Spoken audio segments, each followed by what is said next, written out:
तर संतोष देशमुख प्रकरणाला पूर्णपणे 1 महिना होऊन गेलेला आहे. राज्याचे मुख्यमंत्री आणि गृहमंत्री आरोपींना सोडणार नाही. अजून पकडलेच नाही तर सोडायचा कुठे प्रश्न निर्माण झाला. काल सुरेश धस यांनी वेगवेगळ्या संपत्ती त्यांच्या भाषेमध्ये या आरोपींच्या जाहीर केलेल्या आहेत. एकीकडं संजय राऊत साहेबांचं 12 लाख का 15 लाख रुपयाचं ट्रान्झॅक्शन होतं. त्याच्यानंतर अनिल देशमुखांचंही ईडीने तर सगळ्या गोष्टी स्पष्ट केलेल्या आहेत. आणि असं असताना हे लोक एवढ्या प्रकारच्या मालमत्ता असताना ईडीचं याच्याकडे लक्ष नाहीये. ईडीचं याच्याकडे मुळीच लक्ष नाही अशा विषयाकडे. त्याच्यातला एक आरोपी अजून सापडत नाहीये. जो आरोपी मुख्य त्याच्यावर अजून 302 गुन्हा दाखल होत नाहीये. संबंधित मंत्र्यावर कोणत्याही प्रकारची कारवाई सरकार करत नाही. मग हे सरकार गेंड्याच्या कातडीचं झालेलं आहे का? धडधडीत सगळ्या पुरावे सगळ्या गोष्टी आणि पूर्णपणे महाराष्ट्रात अशा पद्धतीने आक्रोश निर्माण झालेला असताना सरकार मला असं वाटतं गुन्हेगारांना पाठीशी घालण्याचंच काम करतंय का? एकीकडं दाखवतं सरकार आम्ही आरोपींना पकडतोय, पण आरोपी पकडले गेले नाही. ते आरोपी आले, हजर झाले, सरेंडर झाले.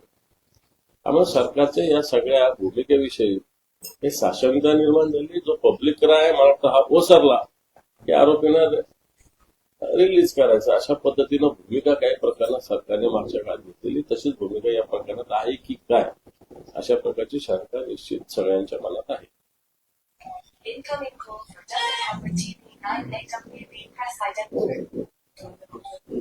फडणवीसांनी असं म्हटलंय की 2019 साल आलं नसतं तर महाराष्ट्र प्रगतीपथावर गेला असतं. मला असं वाटतं मागच्या 2.5 वर्षात यांचं सरकार आहे. या काळात राज्य किती प्रगतीपथावर गेलं. केंद्राचं सरकार 2014 पासून आहे. रुपयाचं किती अवमूल्यन झालं. या सगळ्या गोष्टी जर समोर आल्या तर फडणवीसांना उत्तर मला असं वाटतं चांगल्या पद्धतीनं भेटेल. कारण हे सरकार नुसतं घोषणाबाजीत गुंतलेलं आहे. आज उद्योग मोठ्या प्रमाणावर गुजरात, कर्नाटक, तामिळनाडू या राज्यात जात आहेत. महाराष्ट्रातले उद्योग दुसरीकडे वळवले जात आहेत आणि महाराष्ट्राचं सरकार मूग घेऊन गप्प डोळे लावून एकदम झोपेचं सोंग घेतलेलं सरकार आताच्या घडीला आहे.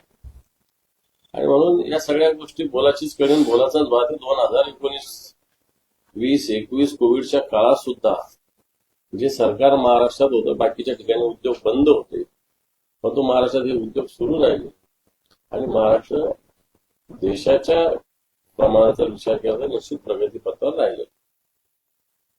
विरोधकांचा असा आरोप आहे की महाविकास आघाडीमध्ये समन्वयाचा अभाव आहे, त्यामुळे शरद पवार नाराज आहे. भविष्यामध्ये महाविकास आघाडीमध्ये कुठेतरी तूट होऊ शकते व धुसफूस आहे. असं काही होईल असं वाटत नाही. समन्वयाचा अभाव असायचं काही कारण नाही. कारण पराभवानंतर काही वेळ शांत बसलं पाहिजे ना. लगेच पराभवाच्या दुसऱ्या दिवशी ठीक आहे, जय पराजय हे सगळे ठीक आहे. पराजय मोठा जरी झाला असला तरी हळूहळू जसं जसं काळ जाईल तसं याच्यातून सगळे शावरला जाऊन महाविकास आघाडी ताकदीने येणार काय कामाला लागेल असं ओव्हरऑल दिसतंय. विजय वडेट्टीवार आणि अमोल कोल्हे यांचं एक वक्तव्य जे आहे ते आपल्या नगरसेवकांना कुठेतरी टोचतंय. कारण वडेट्टीवार असं म्हटलं की जागा वाटपाचा घोळाचा आम्हाला फटका बसलाय, त्यामुळे आमचा विधानसभेच्या निवडणुकीत हा फटका न सहण्यासारखा आहे. 20 दिवस जागा वाटपाचा घोळ ठेवला होता आणि 2 दिवसात आम्ही हा विषय मिटवला. याला जोडूनच असंही ते म्हणाले की बैठकीत वेळ वाया घातला होता. 11 वाजेची बैठक असायची तर 2-2 वाजायचे आणि या सगळ्यांचा फटका आम्हाला निवडणुकीत. मला वाटतं हा प्रश्न त्यांनी त्यांच्या प्रदेशाध्यक्षाला विचारला असता तर किंवा सांगितलं असतं तर बरं झालं. त्याच्यामध्ये विधानसभेच्या पराभवामुळे काँग्रेसची मोडलेली पाठ अद्याप सरळ झाली नाही. दुसरीकडे शिवसेना अजूनही झोपेतून जागी झाली नाही असं अमोल कोल्हे म्हणतात. अमोल कोल्हे मोठे नेते आहेत, विचारवंत आहे, त्यांच्याशी मी काय बोलणार. त्यांच्या पक्षाची काय स्थिती त्यांनी सगळ्यात आधी बघितली पाहिजे. बावनकुळे यांनी वाल्मिक कराडांविषयी वक्तव्य केलंय. वाल्मिक कराड खंडणीचा गुन्हा, तरीही लाडकी बहीण योजनेचे अध्यक्ष. एखादा कार्यकर्ता जेव्हा चांगलं काम करतो तेव्हा त्याला पद मिळतं आणि एखाद्या काळात चांगलं काम केलं त्याला म्हणून हे असं पद दिलं गेलं. चांगलंय. मला असं वाटतं त्या बीड आणि परळीतले सगळे मागच्या 2-4 वर्षातले गुन्हे काढले ना, कोणाकोणाचा अपघातात मृत्यू झाला, पाय घसरून पडले, असे सगळे मृत्यू जर काढले ना, तर मला वाटतं कोण किती चांगले कार्यकर्ते सगळं समजून येईल. तशी फक्त इन्क्वायरी करायची हिंमत सरकारने दाखवली पाहिजे.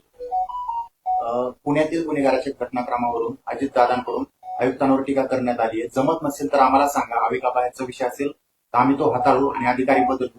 आणि दुसरीकडे फडणवीसांकडून पाठराखण करण्यात येते. पुणे जिल्हा विस्तारित आहे आणि त्यासोबतच पुण्यामध्ये गुन्हेगारी वाढत आहे. हे पहा, पुण्यात गुन्हेगारी तर वाढलेली कबूल केलं पाहिजे. पुणे असेल, नागपूर असेल, ठाणे असेल, नवी मुंबई असेल, किंवा संभाजीनगर, नाशिक सारख्या शहराची आता अनेक गुन्हे मोठ्या प्रमाणात वाढतात.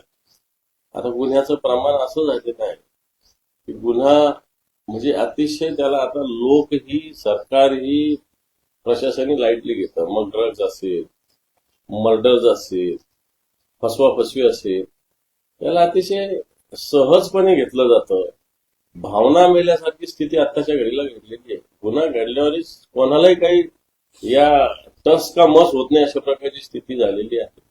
आणि मला वाटतं पुण्याच्या स्थितीने दिसत असताना एकीकडे मुख्यमंत्र्यांची भूमिका वेगळी, उपमुख्यमंत्र्यांची भूमिका वेगळी, सरकारने आपसात समन्वय साधला पाहिजे. जे फडणवीसांवर टीका करायची ते एवढ्या लवकर रंग बदलतील हे आम्हाला वाटलं नव्हतं असे आदित्य ठाकरे म्हणतायत. पण त्यांना सर्जाची ती उपमा त्यांनी अप्रत्यक्ष दिली. कोणाला? एकनाथ शिंदे. आणि एकनाथ शिंदे हे अधिक फडणवीसांवर टीका करायचे, आता ते त्यांच्यासोबत आहे. काल आहे तसमे नमा असं म्हणावं लागेल.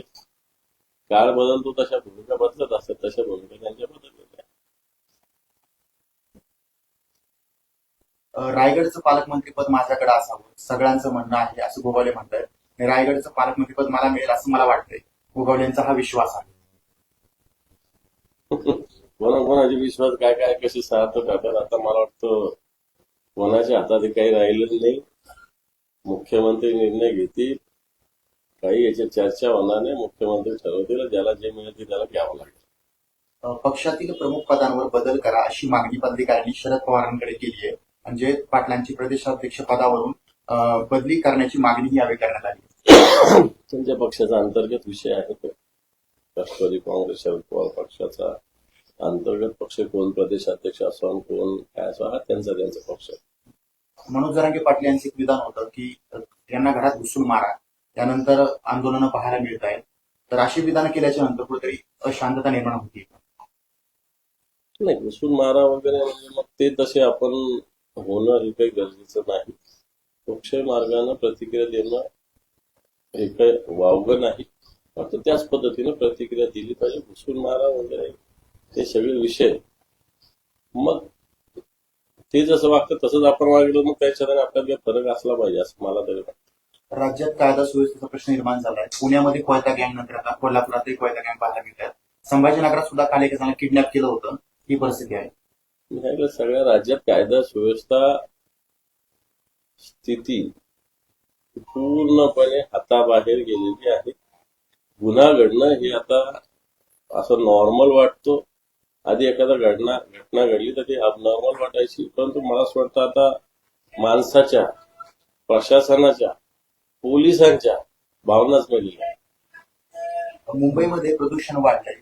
त्याला रस्त्याची कामं आणि निवडणुका संपल्यानंतर बाहेर अतिरिक्त फंड कारणीभूत आहे. यामुळे मुंबईकरांचं जगणं कुठंतरी आवाक्याच्या बाहेर चाललंय. मुंबईचं आता देशातल्या सगळ्याच महानगराचं प्रदूषण वाढतंय. तसं मुंबईचे विशेषतः मुख्य शहर जे दक्षिण मुंबई या भागात प्रदूषण मोठ्या प्रमाणात वाढतंय. महापालिकेनं याच्या संदर्भात पावलं उचलण्याची आवश्यकता मधल्या काळात काही पावलं महापालिकेने उचललेली दिसतात. परंतु सिमेंटीकरण मुंबईचं जे होतंय हे याला मोठ्या प्रमाणात कारणीभूत आहे असं एकंदर दिसतं. मुंबई महानगरपालिकेच्या निवडणुकीच्या तोंडावर शिवसेना ठाकरे गटाच्या उर्वरित माजी नगरसेवकांमध्ये नाराजीचा सूर असल्याची माहिती समोर येते. चुकीची माहिती आहे. सगळे नगरसेवक एकत्रित आहे. सगळ्या नगरसेवकांच्या बैठका झालेल्या आहेत. सगळ्या नगरसेवकांना विश्वासात घेतलं जातं, कोणीही नाराज नाही. वाल्मिक कराड यांनी बऱ्याच लोकांना खंडणी प्रकरणी फोन केलेले आहेत. आम्हाला कंपनीच्या अधिकाऱ्याला वाल्मिक कराड यांनी 2 कोटींसाठीची खंडणी मागितली होती. आता अशा काही घटना समोर येत आहेत. मागितली होती नाही, त्यातलं काही मिळालं हे सगळं समोर आलेलं आहे. आणि वाटतं हे प्रकार त्या ठिकाणी मोठ्या प्रमाणात चालतात. वाढवण बंदराच्या जमीन अधिग्रहणाचे आदेश देण्यात आले. जुनेच आदेश आहेत ते. वाढवण बंदराचं भूमिपूजन व्हायच्या आधीच हे सगळे आदेश निघाले होते. एक टोरेस नावाची कंपनी होता जे हिरे विकत घ्या, डुप्लिकेट हिरे, त्याचं जाळ एवढं पसरलं की कोट्यवधींची फसवणूक झालेली राज्यामध्ये. अशा प्रकारे काही स्कॅम समोर येतात. ते जर स्पष्ट बोलायचं तर लोक सुद्धा प्रलोभनाला बळी पडतात. उगाच 2 पैसे मिळतात म्हणून त्याच्या मागे वाहवत जाणं आणि हे सगळ्यात मोठं चुकीचं आहे. तर अशा कंपन्यांचं फावतं. आता अशा कंपन्यांना ह्या जर गोष्टी केल्या असेल, आता याच्यावर नियंत्रण कोणाचंच नाही, ना सरकारचं नाही आहे, ना कोणी काही करू शकत नाही. आपण जनतेनंच अशा पद्धतीनं गुंतवणूक करताना विश्वासार्ह ठिकाणी केली पाहिजे. सगळ्यात महत्वाचं जनतेचं एक भूमिका याच्यामध्ये महत्वाची मला तरी असं वाटतं. जी कंपनी आणि कोणती का कंपनी असत नाही, आता लोक एकाच वेळेस गुंतवणूक करतात आणि एकाच वेळेस मागायला जातात. आणि त्याच्यामुळे मला असं वाटतं अशा पद्धतीनं क्षोभ निर्माण होत असतो सगळ्या आर्थिक संस्थेत, असं मला तरी वाटतं. माझा अभ्यास एखाद्याच कमी असेल याच्यामध्ये, परंतु याला लोक जबाबदारी असं माझं स्पष्ट मध्ये. लोकांनी आता या संदर्भात गुंतवणूक करताना 2 पैसे कमी मिळतील पण विश्वासार्ह ठिकाणी केली पाहिजे. दादा, आपल्या जिल्ह्याचा एक प्रश्न आहे. जो काही जन्मदर आहे लेकरांचा पाहायला गेला तर मुलींचं प्रमाण अतिशय कमी आहे. 1000 मुलांमागे फक्त 889 मुली आहेत. दुसरीकडे आता बक्षीस ठेवण्याची वेळ आली की जे काही कोणी गर्भपात किंवा गर्भलिंग निदान करत असेल तर त्यांची ते रोखलं 1 लाख रुपयांचं बक्षीस आहे. ही स्थिती समोर येते. आणि खऱ्या अर्थाने अनेक इनलिगल गर्भपात केले जातात, नुसतं आपल्या जिल्ह्यात नाही राज्यात. मागच्या काळात जालना आणि संभाजीनगर काही डॉक्टर्स पकडले गेलेले आहेत. आणि हे सगळं चालतं सरकारच्या आरोग्य अधिकाऱ्यांच्या आशीर्वादात. आपण येणाऱ्या काळामध्ये मागच्या एक 5-10 वर्षापूर्वी याच्यामध्ये जागरूकता झाली होती चांगल्या पद्धतीने, त्यामुळे जन्मदर वधारला होता. फक्त पुन्हा एकदा अशा पद्धतीनं एक तीव्र पावलं ड्राईव्ह याच्यात घ्यावा लागेल असं मला तरी वाटतं. आता तुम्ही ते बनावट औषधांसंदर्भात आवाज उठवला होता, त्यानंतर त्याचा परिणाम पाहायला मिळाला, कारवाई देखील झाल्या. मात्र कोरोना काळापासून बरेचशा अशा काही कंपन्या आहेत यांनी चांगलं काम केलं, मात्र त्यांच्या कोट्यवधींची बिलं देण्यात आलेली नाहीयेत. आणि सरकार याकडे दुर्लक्ष करते किंवा प्रशासन याकडे लक्ष देत नाहीये. वेळ प्रसंगी जर जे नवीन व्हायरस आलाय ते संकट निर्माण झालं तर कोणी पुरवठा करणार नाही, मग त्यावेळेस राज्याला दोन द्यावं लागेल. सरकारने पहिली गोष्ट तर औषधीच पूर्णपणे खरेदी होत नाही. खरेदी केलं तर त्यांचे बिल निघाल्यानंतर मात्र सरकारची ती जबाबदारी की ताबडतोब अशा पद्धतीनं कंपन्यांचा जे काही व्यवहार आहे तो पूर्ण केला पाहिजे. आता जितेंद्र आव्हाड यांनी एक व्हिडिओ ट्विट केलाय ज्यामध्ये सोशल मीडियावर अशा प्रकारे ईव्हीएमचं जो बटन आहे ते दाबलं जातंय आणि थेट अपलोड केला जातोय व्हिडिओ. जितेंद्र आव्हाडांचे ट्विट आहे, हे बीडचं व्हिडिओ आहे. हे एक गजा गोटे नावाचा व्यक्ती आहे, वाल्मिक कराडांचे समर्थक असल्याचा दावा केला जातोय. आणि मतदानाच्या केंद्रात कुणाला मोबाईलला परवानगी नसताना हा व्हिडिओ बनवत होता. आणि पुण्याहून जेव्हा कराड यांना आणण्यात आलं तर हाताफेत पण होता, त्याचं देखील त्याने व्हिडिओ टाकला असं बीडमधील निवडणुकीचं, विशेषतः परळीतील निवडणुकीचे काही व्हिडिओ त्याच दिवशी बाहेर आले होते. प्रत्यक्षात तिथल्या उमेदवाराला सुद्धा मतदान केंद्रात जाऊ दिलं गेलं नाही. जो एनसीपी शरद पवार गटाचा उमेदवार होता याला मतदान केंद्रात जाऊ दिलं नाही. अशा प्रकारच्या घटना घडलेल्या. पोलिसांना इंटरफेअर करता आला नाही, पोलिसांना सुद्धा हाकलून लावलं. हे व्हिडिओ समोर आले, मात्र काही नवीन नाही. आता छत्रपती संभाजीनगरच्या पाणी पुरवठ्याचा प्रश्न पहिला टप्पा 31 मार्च पर्यंत पूर्ण करायचा निर्देश मुख्यमंत्री देवेंद्र फडणवीस यांनी दिले. निर्देश देवेंद्र फडणवीसांनी तर मोर्चा काढला होता. 6 महिन्यात पाणी देतो असं म्हटलं होते. मागचं 2.5 वर्षाचं त्यांचं सरकार गेलं. आताही आता 2 महिने झाले आणि मला असं वाटत नाही की 30 मार्च पर्यंत ही सगळी योजना होईल. कारण एक तर महापालिकेची आर्थिक स्थिती, महापालिकेला राज्य सरकारने जे काही महापालिकेचा वाटा आहे ते उद्योजकांचं सरकार असताना देण्याचं कबूल केलं होतं. या सरकारने असं व्याजाने ती रक्कम देण्याचं कबूल केलेलं आहे. आणि या सगळ्या याच्यामध्ये महापालिकेची आर्थिक स्थिती बघितलं आणि एवढं लांबचं काम म्हणजे मला असं वाटत नाही देवेंद्र फडणवीस जरी मार्च पर्यंत सांगितलं तर मार्च पर्यंत हे काम होणं अवघड दिसतंय. सोशल मीडियावर एक व्हिडिओ व्हायरल होतोय आणि माध्यमांमध्ये काही ठिकाणी बातम्या देखील आल्या. संजय शिरसाट यांची मुलगी शासकीय कामांची अधिकाऱ्यांसोबत पाहणी करते, असं करता येतं का? हे बघ, शासकीय कामाची पाहणी मंत्र्यांना करता येते, मंत्र्यांनी केली पाहिजे. आपापल्या मतदारसंघात ते लोकप्रतिनिधी करू शकतात. परंतु हे माझीच मुलगी, माझाच मुलगा, माझाच भाऊ जर असं करायला गेलं तर हे चुकीचं आहे. अधिकाऱ्यांनी सुद्धा अशाला गेलं नाही पाहिजे. आणि जे कोणी त्यांचे पालक आहेत त्यांनी मला असं वाटतं आपल्या मुलांना समज दिली पाहिजे. राज्यामध्ये खताचे दर मोठ्या प्रमाणात वाढलेले, शेतकरी चिंतेमध्ये कसं वाटतं? अरे सगळ्याचेच दर वाढले, खताचेच काय वाढले, सरकारला शेतकऱ्यांची घेणं देणंच नाहीये. कम ऑन गाइस, हरी आप. अरे सुन ना, एक ब्रेक ले लेते हैं. Guys I am telling you, तुम लोगों को सही से ट्रैकिंग नहीं आता, but that's okay, you can learn. रोज का ढक्कन देना.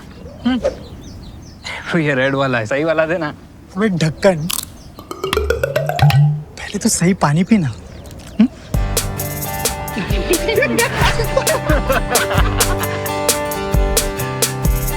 Manikchand Oxyrich, proudly Indian.